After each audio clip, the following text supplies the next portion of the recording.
거룩한 주일 하나님께 기쁨으로 또 예배하는 우리 모두에게 하나님의 자비와 또 긍휼과 평강이 넘치기를 주의 이름으로 간절히 축복합니다. 하루살이와 메뚜기가 하루 종일 놀다가 날이 저물어오자 메뚜기가 하루살이에게 이렇게 말했습니다. 하루살이야, 이제는 저녁이 다 되었어. 오늘은 그만 놀고 내일 또 놀자. 이 말을 들은 하루살이는 메뚜기의 말이 무엇인지 알 수 없었습니다. 그래서 묻습니다. 메뚜가 내일이 뭐니? 어떻게 내일 또 놀자고 하니? 메뚜기 왈, 하늘에 별들이 반짝이고 밤이 되면 잠을 자게 되는데 잠자는 이 밤이 지나고 나면 내일이야. 그러나 하루살이는 내일을 이해하지 못했습니다. 메뚜기는 개구리와 여름 동안 내내 함께 놀면서 지냈습니다. 겨울이 다가오자 개구리가 메뚜기에게 말합니다. 메뚜가 내년에 만나서 놀자. 메뚜기는 내년이 뭐냐고 개구리에게 물었습니다. 개구리 왈, 흰눈이 내리고 얼음이 얼고 추우면 개구리는 땅속에 들어가서 오랫동안 겨울잠을 자고 나면 다시 따뜻한 봄이 오는데 그때가 내년이야. 메뚜기는 개구리의 말을 이해하지 못했습니다. 하루살이나 메뚜기는 내일 혹은 내년을 경험하지 못했습니다. 그래서 내일이나 내년을 쉽게 믿으려 하지 않습니다. 그러나 믿지 않는다고 해서 내일이나 내년이 존재하지 않는 것은 아닙니다. 믿지 않음에도 불구하고 내일이나 내년은 존재합니다. 내세나 하나님의 존재도 마찬가지입니다. 사람들은 그 세계를 경험하지 못했기 때문에 쉽게 믿으려 하지 않지만 그럼에도 불구하고 천국과 하나님은 엄연히 존재하고 있습니다. 따라서 핑계 댈 수가 없는 것입니다.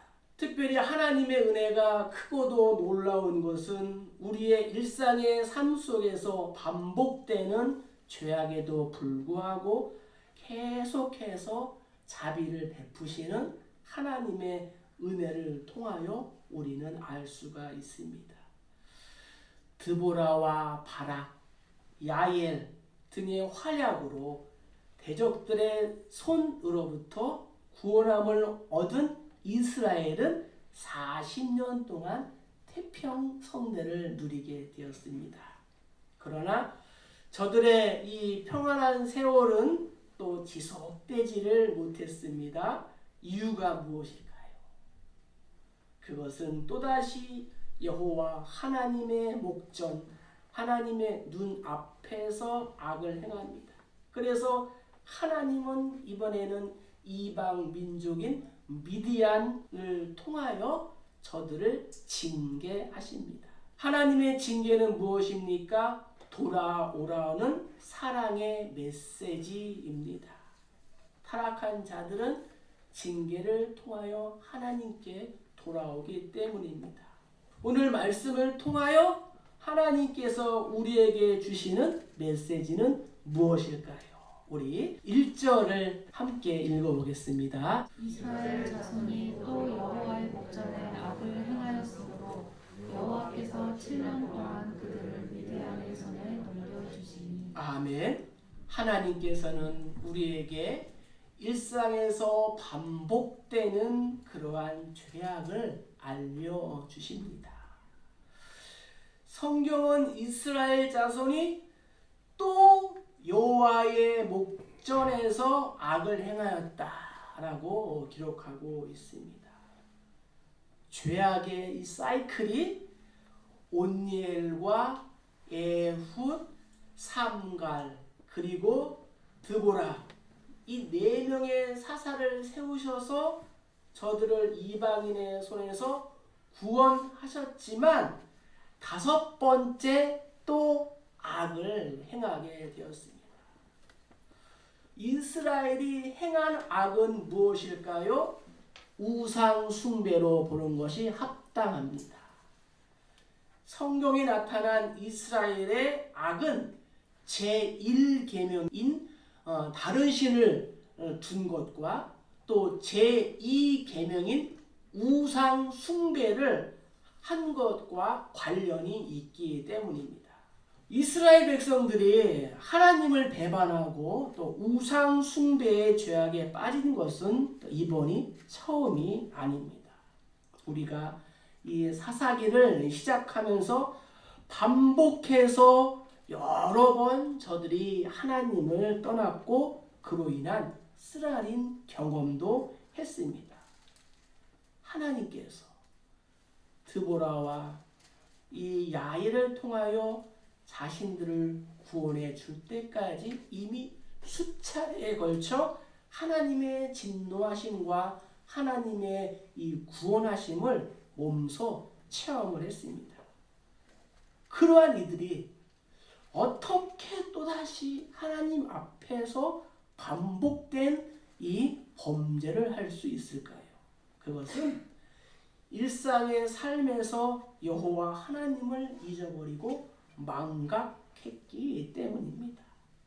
그것을 이스라엘의 백성들의 삶을 통하여 우리에게 알려주시는 것입니다. 하나님은 부르짖는 자에게 응답하시고 환난 중에 보호하시고 가난한 자의 탄원을 들으시는 사랑의 하나님이십니다. 그러나 저들은 징계도 하시는 공의의 하나님을 망각했다는 것입니다. 자신들을 애굽에서 구원하시고 광야에서 보호하시고 약속의 땅으로 인도하신 그 하나님, 자신들의 삶의 모든 현장에서 생생하게 동행하시고 또 인도하신 또 체험한 하나님을 저들은 잊어버렸던 것입니다. 그리하여 하나님을 떠나게 되었고 마치 하나님이 없는 듯 자신들의 생각과 자신들의 욕망과 자신들의 방법대로 이 악의 길로 행했습니다. 그래서 우리도 하나님의 은혜를 결코 잊어서는 안 되는 것입니다. 가룟 유다는 예수님과 3년 동안 동거하면서 예수님이 베풀어 주신 수많은 이적과 기사들을 경험했습니다. 예수님은 저녁 식사 자리에서 제자들의 발을 다 닦아주시면서 특별히 가룟 유다에게 무려 4번에 걸쳐서 직간접적으로 말씀하시면서 가룟 유다가 회개하고 돌아오기를 기다리셨습니다. 그러나 가룟 유다는 자신의 욕심으로 예수님을 팔아넘겼고 그 대가로 받은 돈이 은 30, 약 120데나리온으로 당시 노동자의 넉 달 값, 4달 값에 예수님을 팔아넘겼다는 것이죠. 오늘날 평균 노동자의 하루 일당이 10만 원이다 하면은 한 달에 300만 원, 4달 1200만 원에 예수님을 팔아넘긴 거예요. 가룟 유다는 자신의 속내를 철저히 숨기고 기회가 오면은 예수님을 팔겠다라고 다짐을 했습니다. 겉으로는 가난한 사람을 또 불쌍한 사람을 위하는 척 했지만 속으로는 계산적이고 스승을 사지로 몰아넣기 위하여 머리를 굴리는 겉과 속이 전혀 다른 이중적인 삶을 산 사람이었습니다. 결국 그는 자신에게 주어진 자유의지로 생명의 길이 아닌 파멸의 길과 죽음의 길을 선택한 불쌍한 사람이 되었습니다. 이스라엘 백성들과 가련 유다의 삶만 그랬을까요? 오늘을 사는 우리들의 삶은 어떠해야 할까요? 나를 위하여 독생자를 아낌없이 보내주신 성부 하나님, 나 대신 무거운 십자가를 지고 그 위에서 돌아가시며 하나님 보좌 우편에서 나를 위하여 기도하고 계시는 성부, 성자 예수님, 그리고 지금까지 나를 도와주시고 인도하시고 보호해 주시는 이 성령 하나님, 이 삼위일체 하나님의 은혜를 우리가 기억하며 살아야 할 줄로 믿습니다.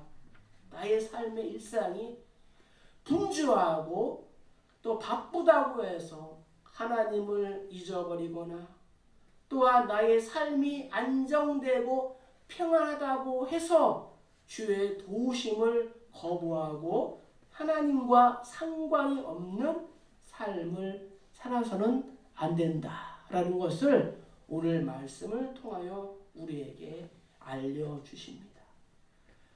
시편 기자는 고백합니다. 내가 나의 침상에서 주를 기억하며 새벽에 주의 말씀을 작은 소리로 묵상하오니 주는 나의 도움이 되셨습니다.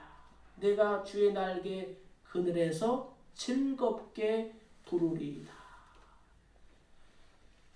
일상에서 반복되는 이스라엘의 이 죄악의 말씀을 통하여 나도 매 순간 나의 삶을 돌아보며 나와 함께 하시는 하나님을 절대 의존적으로 의지하고 또 기억하고 또 하나님께 영광을 돌리는 그러한 삶이 되어야 할 줄로 간절히 소망합니다. 자, 두 번째, 우리 3절과 5절을 한번 읽겠습니다. 이스라엘이 파종한 때면 미디안과 아말렉과 동방사람들이 치러 올라와서 진을 치고 가사에 이르도록 토지 소산을 멸하여 이스라엘 가운데 먹을 것을 남겨두지 아니하며 양이나 소나 나귀도 남기지 아니하니 이는 그들이 그들의 짐승과 장막을 가지고 올라와 메뚜기 떼같이 많이 들어오니 그 사람과 낙타가 무수함이라 그들이 그 땅에 들어와 멸하려 하니. 이스라엘 백성의 죄악의 결과 국력이, 나라의 힘이 약해졌습니다. 하나님을 떠난 이스라엘에게는 반드시 그에 대한 대가가 있습니다. 그 결과가 무엇이에요? 하나님께서 7년 동안 이스라엘 백성들을 미디안 손에 넘겨주었습니다. 욕심이 잉태한 즉 죄를 낳고 죄가 장성한 즉 사망을 낳느니라. 이스라엘이 하나님의 목전에서 죄를 악을 행한 결과는 뭐예요? 이방 민족인 미디안에 의하여 괴로움을 당하게 되었습니다. 미디안의 손이 이스라엘을 이겼습니다. 그 결과 7년 동안 고통과 압박의 시간을 보내야 했습니다. 이 미디안은 아브라함의 후처인 그두라에게 난 민족이었습니다. 유목민이었고 외국과의 무역도 했습니다. 그리고 또 요셉이 이 미디안 족속에게 팔리기도 했습니다. 모세가 바로의 눈을 피하여 도망한 곳도 미디안이었습니다. 여기서 제사장 이드로의 딸을 만나 결혼해 가정도 꾸렸습니다. 특별히 이 미디안 족속은 이스라엘이 취급할 때에 모압과 연합하여 이스라엘을 괴롭게 한 민족이었습니다. 이들이 세력을 규합하여 이스라엘을 침공했으니 이스라엘의 고통과 압박은 어느 때보다 더 힘든 상황이었습니다. 자유도 잃고요. 또 평화도 빼앗기고 모든 면에서 비참한 삶을 살게 되었습니다.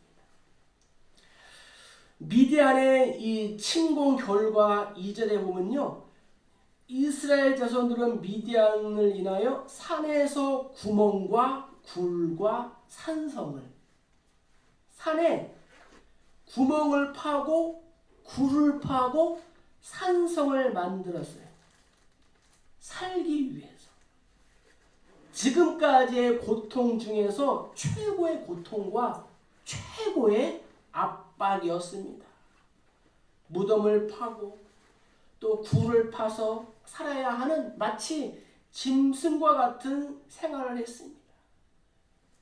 택한 민족으로 약속을 받고 누려야 할 하나님의 백성들이 이렇게 초라한 형편에 빠지고 말았습니다. 특별히 이스라엘이 파종한 후에 미디안 사람과 아말렉 사람과 동방 사람들이 쳐들어와서 진을 치고 추수한 곡식을 모두 뜯어갔다라고 성경은 말하고 있습니다. 이웃 나라가 자기들 나라에 들어와서 진을 치고 집을 짓고 장막을 치고 토지와 소산을 다 멸하고 식물, 즉 먹을 것을 남겨두지 않았고 양이나 소나 나귀도 남기지 않고 모조리 약탈해 갔다라고 성경은 말씀하고 있습니다. 저들이 이스라엘 땅에 오랫동안 체류한 거예요. 집도 지으면서 메뚜기 떼와 같이 몰려와서 수탈하고 땅을 황폐화시켰습니다. 경제적인 최고의 압박을 가했습니다. 특별히 성경에 나타나는 이 메뚜기는 종종 하나님의 심판으로 말미암은 재앙을 상징합니다. 우리는 출애굽기와 또 신명기와 시편과 요엘서를 통하여 알 수가 있습니다. 한 가지로 요엘서에 보면요, 내가 전에 너희에게 보낸 큰 군대 곧 메뚜기와 느치와 황충과 팥중이가 먹은 횟수대로 너희에게 갚아주겠다라고 말씀하셨습니다. 그렇습니다. 범죄를 하게 되면 그 결과 개인이나 또 가정 및 이 국가의 힘이 약해지는 것은 어쩔 수 없는 것입니다. 그것을 우리가 알고 죄악을 멀리 해야 합니다. 이처럼 하나님의 백성이 하나님을 떠날 때 그들은 세상을 지배할 수 있는 영적인 왕권을 잃어버린 채 오히려 세상으로부터 조롱과 멸시를 당하는 비참한 처지에 빠지게 되는 것입니다. 이방인들에 의하여 자신들이 가장 필요로 하는 의식주를 빼앗긴 것처럼 하나님의 자녀들이 하나님을 멀리할 때 나의 가장 필요로 하는 것, 내가 의지하는 그것을 하나님은 치신다라는 것을 오늘 말씀을 통하여 우리에게 알려주십니다.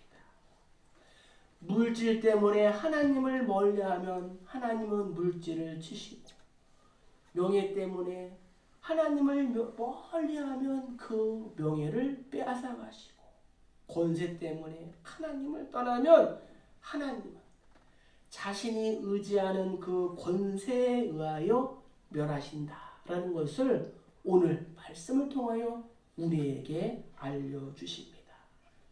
바라기는 오늘 이스라엘의 이 삶을 나의 반면교사로 삼으시기를 축복합니다.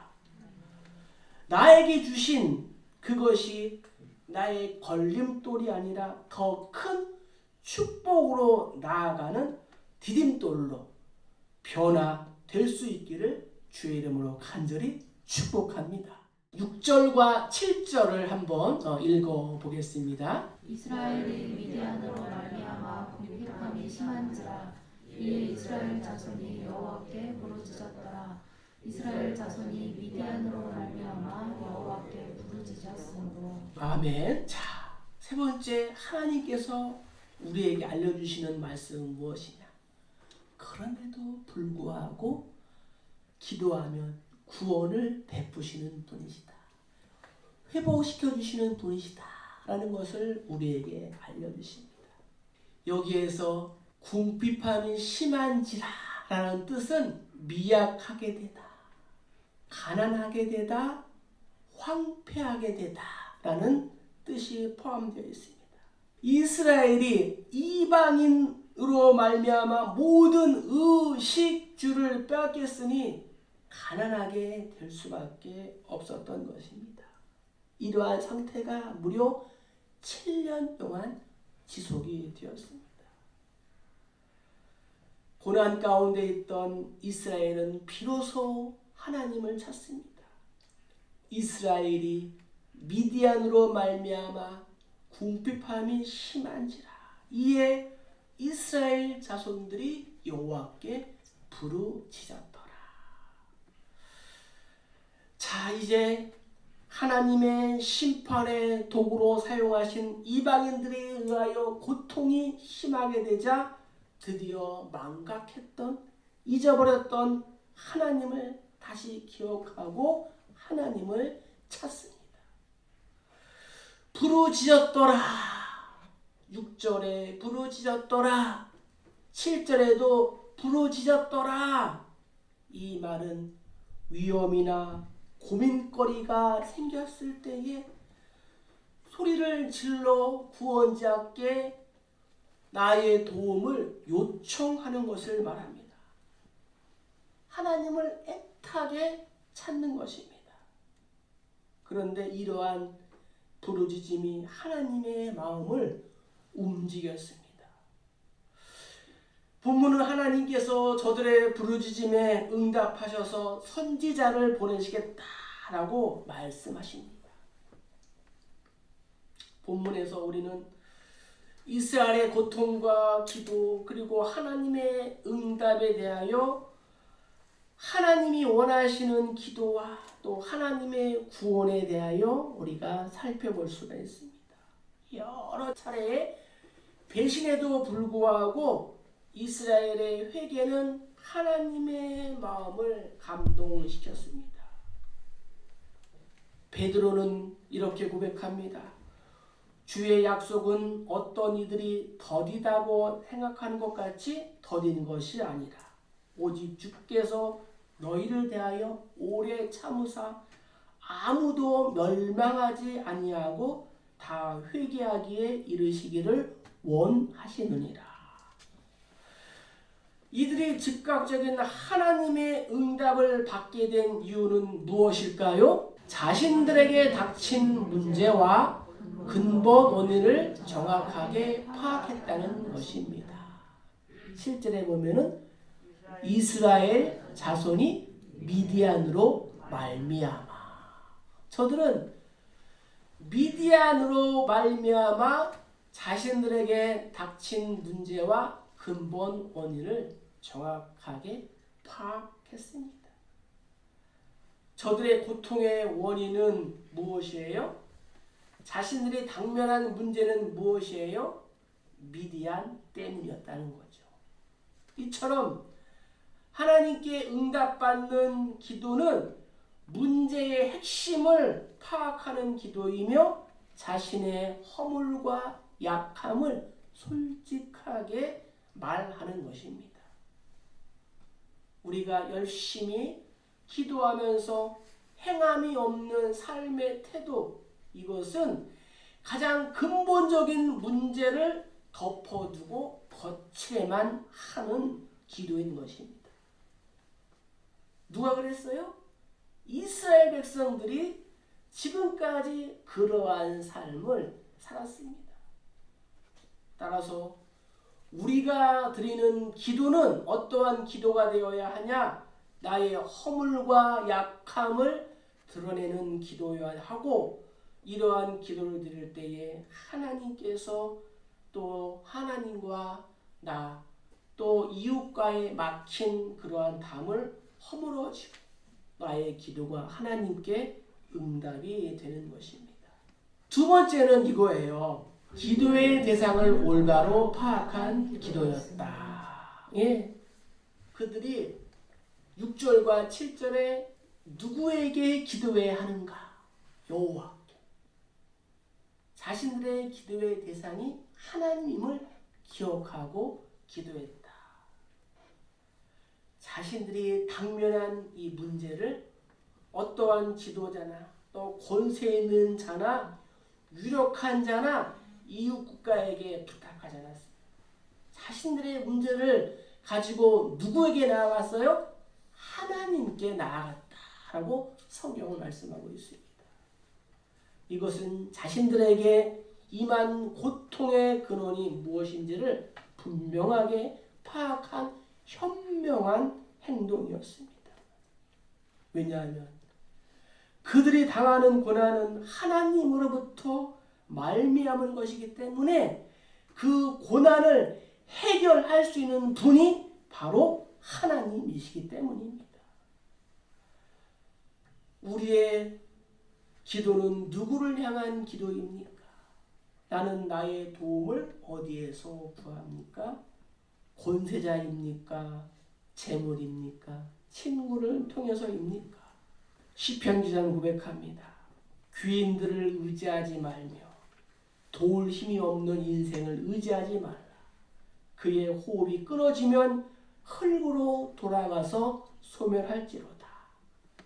야곱의 하나님, 이 야곱의 하나님을 자기의 힘으로 자기의 도움으로 삼으며 여호와 자기 하나님에게 소망을 두는 자는 복이 있도다. 할렐루야. 아멘. 하나님은 이들의 기도에 8절을 보면은 한 선지자를 보내겠다 약속하셨습니다. 한 선지자를, 지금까지는 사사를 다 보내서 구원해주셨는데 왜 하나님이 여기서는 한 선지자를 보내시겠다 말씀하셨는가? 그것은 한 선지자를 보내셔서 먼저 저들을 향하여 말씀하시고 저들의 죄를 지적하시기 위하기 때문입니다. 왜냐하면 이스라엘 백성들은 후회만 할 뿐 회개를 하지 않았기 때문이에요. 바울은 고린도 교회 성도에게 이렇게 부탁합니다. 하나님의 뜻대로 하는 근심은 후회할 것이 없는 구원에 이르게 하는 회개를 이루는 것이요 세상 근심은 사망을 이루는 것이니라. 그래서 하나님은 사사를 보내시기 전에 한 선지자를 보내셔 설교하시는 거예요. 말씀하시는 거예요. 저들은 잃어버린 것들만 후회하고 우상 숭배의 죄를 회개하지 않았습니다. 하나님 앞으로 돌아와야 합니다. 그래야 할 때에 하나님의 전인적인 구원하심을 경험하게 될 줄로 믿습니다. 내가 산을 향하여 눈을 들리라. 나의 도움이 어디서 올까? 나의 도움은 천지를 지으신 여호와에게서로다. 환난 날에 하나님께 나아가 기도하고 회개하고 하나님을 향하여 부르짖으면 그분은 외면하지 않고 응답하시는 참 좋으신 분인 줄로 믿습니다. 여호와를 만날 만한 때에 찾으라. 가까이 계실 때에 그를 부르라. 그가 너를 너그럽게 용서하시로다. 사랑하는 성도 여러분, 하나님은 언제나 내가 돌아오기를 애타게 기다리시는 분이십니다. 그래서 10절에 보면은 나는 너의 하나님 여호와시니, 나는 너의 하나님 여호와시니. 스바냐는 이렇게 고백합니다. 너의 하나님 여호와가 너희 가운데에 계시니 그는 구원을 베풀실 전능자이시라. 그가 너로 말미암아 기쁨을 이기지 못하시며 너를 잠잠히 사랑하시며 너로 말미암아 즐거이 부르며 기뻐하리로다. 할렐루야. 하나님은 일상의 삶 속에서 반복되는 허물을 잘못을 알려주십니다. 죄악의 결과 나의 힘이 국가의 국력이 약해집니다. 그럼에도 불구하고 우리가 말씀으로 돌아가면 구원의 은혜를 베풀어 주시는 분이심을 믿습니다. 오늘 말씀을 우리의 삶 가운데 이렇게 적용해 보면 좋겠습니다. 첫째, 일상의 삶 속에서 죄악된 습관을 버리기입니다. 이스라엘 백성들처럼 우리의 일상의 삶 속에서 내가 버려야 할 죄악된 습관과 잘못된 가치관 무엇인가? 그것을 버려라고 하나님이 알려주십니다. 두 번째는 하나님의 사인에 우리가 기도와 말씀으로 반응한 것입니다. 하나님께서 한 선지자를 보내주신 것처럼 하나님의 그 사인에 우리가 어떻게 해요? 기도와 말씀으로 응답하는 거예요. 그리고 마지막으로는 구원의 은혜를 주시는 하나님께 감사하는 것. 우리의 기도 가운데에 하나님을 향한 감사의 표현들이 더 풍성해지시기를 주의 이름으로 축복합니다. 그래서 수많은 인생의 굴곡 속에서도 불구하고 하나님을 향하여 우리가 나아간다면 하나님 반드시 물된 동산을 준비하시고 우리 역시 어두운 세상을 비추는 하나님의 사람이 될 줄로 믿습니다. 우리의 남은 삶 가운데에 이러한 하나님의 은혜와 사랑이 있기를 간절히 주의 이름으로 축복합니다. 축복합니다.